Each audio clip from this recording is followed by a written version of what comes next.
guys, today I'm going to be doing a book review on A Breath of Snow and Ashes by Diana Gabaldon.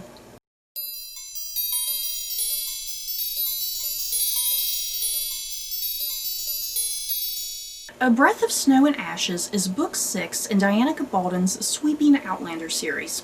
It's 1773, the eve of the American Revolution, and rebellion is stirring. Life at Fraser's Ridge grows tense and uncertain. Jamie must choose between loyalty to the crown or rebellion. Claire deals with a traumatic kidnapping and threats from neighbors. Roger and Brianna look for Steve and Bonnett around every corner. There's also the threat of a fire that Brianna knows will happen in 1776 that will result in the death of Jamie and Claire. Is it time for Claire, Roger, and Brianna to return to the Stones and travel back to their own time, or should they face the challenges to come, despite the consequences? You guys, since this is book 6 in a very lengthy series full of a lot of things happening, a lot of characters, a lot of plot, I'm definitely going to sit and do a massive spoiler review, okay? So yeah, if you have not made it this far into the series, please go back, come back later. But yeah, I'm going right into spoilers, you guys. So goodbye or stay around. It's up to you. So yeah, this book, another really fantastic entry to this series. You know, so far how I've kind of been reading these books, I mean, sometimes there's a book that I really love, a book that's kind of down. It's like, it kind of keeps going up and down. You know, it kind of keeps going up and down for me with my enjoyment of these books. But for the most part, even when there's a book that's not as good and not as enjoyable, it's like I still like it, you know, because I still like being with the characters and I still like being in the world. But yeah, for the most part, I think this was another really good entry. I really enjoyed it. There was a lot of really good things going on. And to me, this book, you know, because Diana Gabaldon she's definitely trying to get to the American Revolution. And yeah, this book definitely, it tackles quite a number of years, because to the best of my knowledge, the next book is heading into the American Revolution. So it's like this book had a lot to accomplish and wrap up, essentially, so we can get right into the American Revolution. So yeah, this book, there were a lot of things being wrapped up, any loose ends from previous books being wrapped up. You got some major character deaths. Yeah, just a lot of things that, you know, needed to be tied up before we head into the American Revolution, I'm guessing. You know, things that need to be got out of the way, things that pose a hindrance for the future of the plot, I suppose. So yeah, that's what this book felt like. More than anything, it just felt like one big massive, okay, we gotta type this character, we gotta type this plot, because we're heading into something new for the next book, you know. And once again, I think I say this in every single one of my reviews when it comes to the Outlander series, I just once again have to applaud Diana Gabaldon's craft with storytelling. I don't know how she does it, seriously. I like to imagine that Diana Gabaldon has like a complete wall, like in her bedroom. She has like a wall that is just one gigantic like spreadsheet, almost like character info and a timeline and like stories and stories and characters that have loose ends. I like to imagine she has one gigantic wall just full of everything she needs to wrap up. But she just knows how to tell such an incredibly well-crafted story from start to finish, because in every single one of these books there's always little things, little elements. There's always a plot element or a character, and I always find myself going, okay, what is the point of this plot? What is the point of this character? But every single time, by the time I get to the very end of the book, it hits me like, okay, that was the point of this plot, that was the point of this character, you know? She just knows how to tell such a really well-crafted story that everything at some point, even if it's later down the line, you know, in another book, she always knows how to make every plot and character matter in some way. In some way advances, you know, our main characters.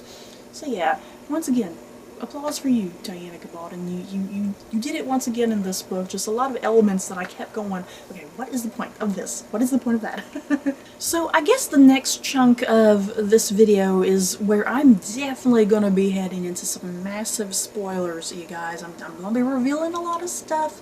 And yeah, the last chunk of this video, it's really just me. I'm going to be just having some reactions to some big plot moments or character moments. That's kind of essentially all this is reactions more than anything. So yeah, like I said, spoiler warning. First up, before reading this book, I'm a little upset that the TV series spoiled some big plot moments from this, because so far the TV series, they've only been adapting one book per season, and it's been very easy to kind of get into that, and I've not been spoiled by anything.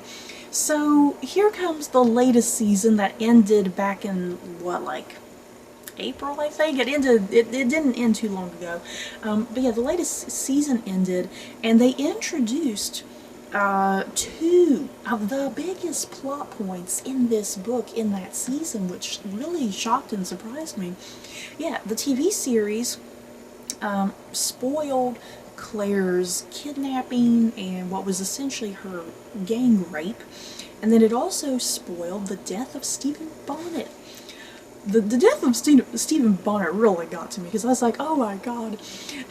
So yeah, I was a little upset that the TV series spoiled some things for me, because then I went into this book waiting for those events to happen, and yeah, kind of almost being a little bit let down almost, because I knew exactly where they were going and I knew what the inevitable outcome would be. Even though book to screen, there are some slight changes, but for the most part, they still have the same general outcome, So yeah, that's really just a fault with me that, the TV series ruined certain things for me before I was even able to read this book, but I hope they don't do too much of it into the future, you know what I mean? I hope the next season, whenever that happens, I hope the next season doesn't take too much from other books, because I'm not really liking that. It's like, I like the one season thing, I like the one season per book thing. It just helps me consume it better, and I don't like being spoiled. And then yeah, speaking of the kidnapping of Claire Fraser and the gang rape, woo, oh my god, those are definitely some really rough chapters to get through. It's like you don't want to see Claire get beat up and harassed and sexually assaulted. You don't want to see any of that, because I mean it's kind of already happened to her quite a lot in other books when you think about it. So it's like, oh geez, another moment of her being sexually harassed and assaulted. But it was pretty rough to get through, but I think very well written and very intense and very dramatic, and I mean I like how it ends with everything, that she is kind of shocked and stunned initially, and she kind of just feels like this out of body experience, almost like, has this really happened to me? But it's like, I like that she still comes out of it stronger and like determined, like this happened to me, I'm going to just kind of move past it as best I can, and I'm not going to let it turn me into a victim, because yeah, Claire, she's from the future, and she's a strong woman, and she knows that even though this has happened to her, she's still a strong woman, so she's going to move past it and just kind of, learn, So yeah, it's rough to read, but it's there with a point and a purpose, I think. And like I mentioned, the death of Stephen Bonnett. Stephen Bonnett has been our villain for 3 books now? Has it been 3 books? I'm trying to think, you guys. Because Black Jack Randall was the primary villain in the first 2 books especially, and then yeah, Stephen Bonnett started popping up in book 4, if I'm not mistaken. And he's been a very fascinating villain. We've not gotten too terribly much of him, I feel like Black Jack Randall we got a lot more of. He felt a lot more fleshed out. But yeah, the death of Stephen Bonnett, is it just me, or since the show did already do it, did the show do the death of Stephen Bonnett much more satisfactory to you guys? Because I found the book death and just that whole plot, you know, with him kidnapping Brianna and whatnot. I found everything in the book with Bonnett and Brianna and then his death. It just felt kind of anticlimactic and a little, I don't know, it was a little boring. I really liked how the show did everything because it was the whole episode. You spent the whole episode with Bonnett and Brianna, and the show did a good job of really kind of almost psychoanalyzing him and getting into his headspace and really fleshing him out. And you kind of feel a weird sense of sympathy for the guy, which it's like you don't want to, but you kind of are. It's very strange. And then, yeah, at the end of that episode, and Brianna, she kills him. The same event happens, like in the book. She kills him. He's sentenced to death by drowning, and she kills him. But yeah, in the show, there's just more of an emotional weight there, I felt like, and just something much more satisfactory about it. I don't know. I'm not sure if I'm making sense. But yeah, I felt like the book version of what was going on with Bonnett and Brianna just felt really anticlimactic and a little boring. Like I said, I don't know if that's because I've already been spoiled about it, you know, since I watched the TV episode first. I don't know if that's just a result of I already knew what was coming, you know. And yeah, we're done with Blackjack Randall. We're done with Stephen Bonnett.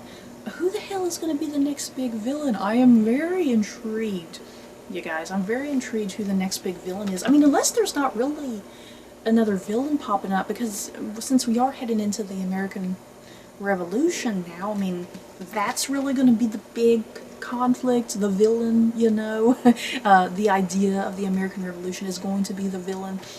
So yeah, I'm not sure if we're going to get another human villain. I'm very curious if we do, who it's going to be. And I mean, how can you top Blackjack Randall and Stephen Bonnett, for crying out loud? Moving on, let's talk about Marceline Fergus. Thank you, Diana Gabaldon, for finally giving some good stuff for Fergus and Marceline. You know, Fergus, we were first introduced to him as a little boy, and I feel like we've just not seen too terribly much of him. And yeah, I've just been really waiting for some really good moments with Fergus and Marceline and kind of fleshing them out a little bit. And yeah, you feel for the two of them in this whole book.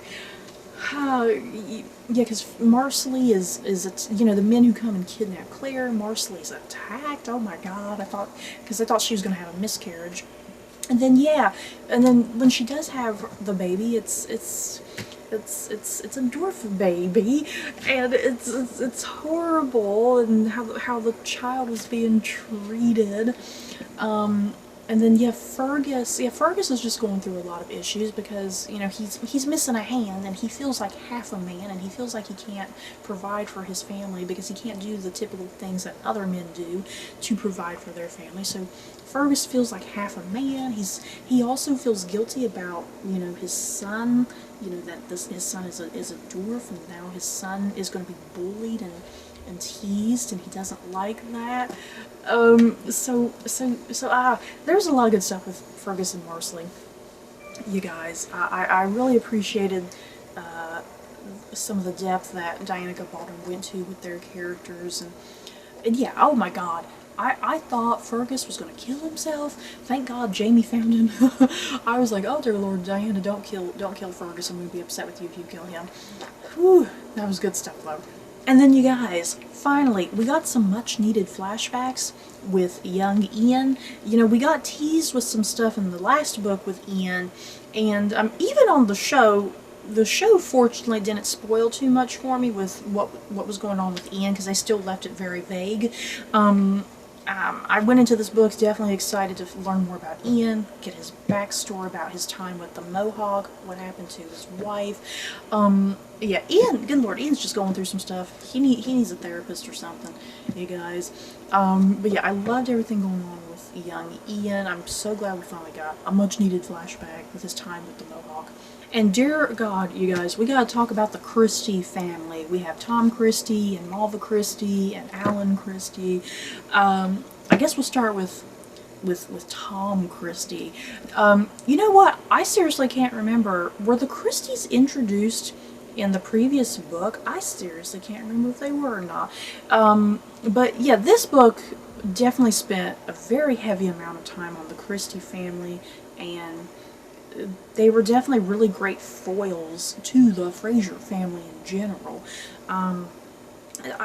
Tom Christie, he started off as a bit of a douchebag, and he was kind of irritated, and he's just really self-righteous and very religious, and yeah, he looks at Claire almost like she's a witch, you know. But it's like over the course of the book, it starts to occur to you, because it certainly occurs to Jamie, yeah, Tom Christie's actually in love with Claire, and then it kind of is like, oh, you know, you start to feel for him, you feel sympathetic for him, and yeah, he makes that, oh my god, you guys, he makes that sacrifice at the very end of the book, you know, saying that he murdered his daughter when he didn't, but he does it to protect and save Claire because he does secretly love her, and it's so tragic and rather beautiful and strange. I really loved Tom Christie's character. It's like, because I loved to hate him at the beginning of the book, but as the book kind of started progressing, it turned into a thing of, oh my god, I really like him. And then, yeah, speaking of his daughter, Malva Christie, I found Malva Christie to be one of the more interesting characters in this book, because she's a young girl. It's tragic that she was born in this time period. You know, she's a young woman who wants to live life to the fullest. She wants to go out and have fun. Heck, she wants to just sleep around with all sorts of guys. That's her business. But yeah, it's like Malva Christie is the type of girl, it's like she would have benefited being in like our modern contemporary society, you know, and it is just such a shame that she lives here in the 1700s where it's frowned upon for her to be open and wild and crazy, you know. So I loved Malva Christie. Her murder, you guys, when Claire walks into that one area, like, what is it, the pantry or something, I can't remember where it is she's walking into, but there's Malva just dead on the floor with her throat slit, and yeah, she's pregnant, and Claire has to like cut the baby out of her, but yeah, the baby is dead, unfortunately. Oh my god, that was a brutal scene, but so descriptive, oh my god. And I felt for Malva Christie, and the whole book, because she gets killed about halfway through the book, I think, so yeah, the last half of the book is kind of trying to figure out who killed her, because a lot of people think Claire did it, a lot of people think Jamie did it, because yeah, before she died, Malva claimed that Jamie was the father of her child, and that they'd been having an affair, and of course Jamie and Claire know that's a straight out lie. So yeah, the whole book was a big mystery of, okay, who killed her? I was suspicious of Ian at some points. I was suspicious of like Roger for some reason. But yeah, it turns out that it was her brother Alan, you guys. Her brother Alan is the one that killed her, because they were kind of having a little bit of a incestuous thing going on between them at Fraser's Ridge. So that was a great twist. I really like that twist that it ended up being Alan who killed her, and this whole thing just resulted in so much death, or even potential death, because yeah, Jamie and Claire could have been killed. Yeah, Tom sacrificed himself, took the blame for the death, even though he didn't kill his daughter. And then, yeah, in turn, Alan is sitting there confessing that he killed his sister and that he's the father of the child. And then Ian, I loved Ian just in the background. He just pulls out his bow and arrow and shoots Alan right through the neck with the arrow. And there goes the whole Christie family, you guys. The whole Christie family is dead. Oh my god. Whew. I love the Christies, you guys. They were just really great foils to the Frasers. You know, the Frasers who, you know, there are heroes, there are points of view, and yeah, the Christie family just really kind of interrupted a lot of stuff and caused a lot of chaos and drama. I love it. And I definitely got to make a comment on all the wild and crazy love affairs going on in this book, you guys. My mind was blown by the fact that Lizzie loved both the Beardsley twins, and they both loved her, and so the three of them, they all just get married?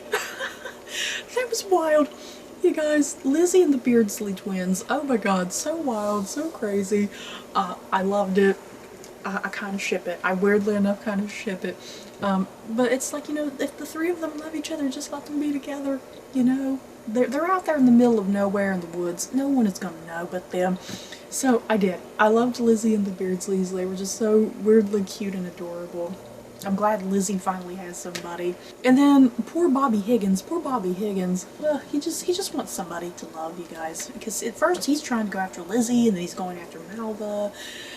Bobby Higgins. He was a great character too, because I liked him because he was like in the employ of Lord John Grey. But yeah, Bobby Higgins was a great character. Speaking of Lord John Grey, I just need more of Lord John Grey, you guys. I do own all of the Lord John Grey spin-off books. I haven't got to them yet, though. I do. John Grey is just one of my favorite characters, my all-time favorite characters in this series. He's so fascinating and just kind of heartbreaking, you know, because he loves Jamie, but it's never going to be reciprocated, you know. And he's a gay man living in the 1700s, and he has to just live daily lying, you know. I do. I love his character. He's so tragic and heartbreaking. But yeah, whenever Lord John Grey pops up, I love every scene he pops up in. I love his interactions with Jamie and Claire and Brianna.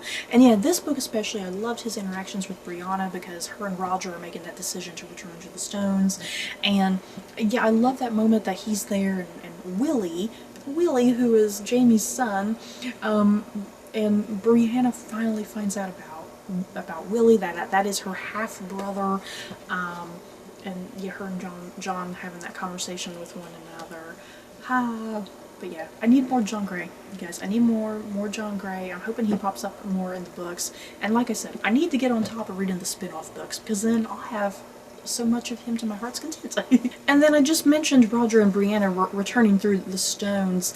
I was not prepared for that, you guys. I mean, I know why it had to happen, because they had their daughter, their newborn daughter, Amanda, born with like a heart defect. So I understand why they needed to return to the Stones, so they can go to a modern doctor and get her, you know, get her heart fixed and repaired, hopefully.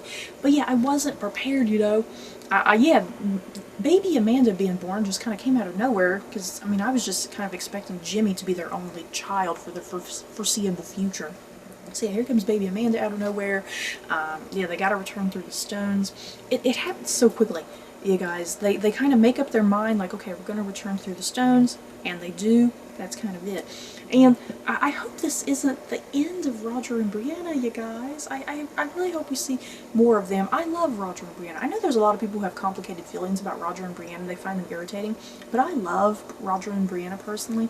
So I'll be sad if this is it for them. So I'm hoping they're somehow incorporated in the next couple books in the series. I'm not really sure how that would work exactly. But yeah. I can't believe they went through the Stones. I was really shocked and surprised, you guys, and it did. It left me going, ah! So you guys, that's it for this long review, mostly of me just having some reactions to some of the big plot points. I really enjoyed this entry to the series. Lots of really great stuff going on. Lots of things being kind of wrapped up and concluded in a nice, satisfactory manner, since we are heading into what I guess is the next phase of this series, you know. The American Revolution is coming. And then, yeah, the way this book ended, did I understand that correctly? The way this book ended, Jamie and Claire, they're going to go briefly to Scotland and visit Jamie's family really quickly. So yeah, I'm excited to see Jenny again. I love Jenny. So it sounds like we're going to spend a brief bit of time in Scotland before heading back to America to get right into the war. I have a feeling the next couple books are going to be wild and crazy, and we're probably going to see some more character deaths. Oh dear Lord. Once again, Diana Gabaldon, if you kill Fergus, I'm going to be upset with you. But yeah, I love this book, you guys. I'm very curious how you guys felt about it. So that's it for this video. In the comments below, have you guys read A Breath of Snow and Ashes? What did you feel about it? Did you love it? Did you hate it? Just let me know your thoughts down below. So that's it for this video. Don't forget to like, comment, and subscribe. And if you like this video, you may like these other videos. Bye guys.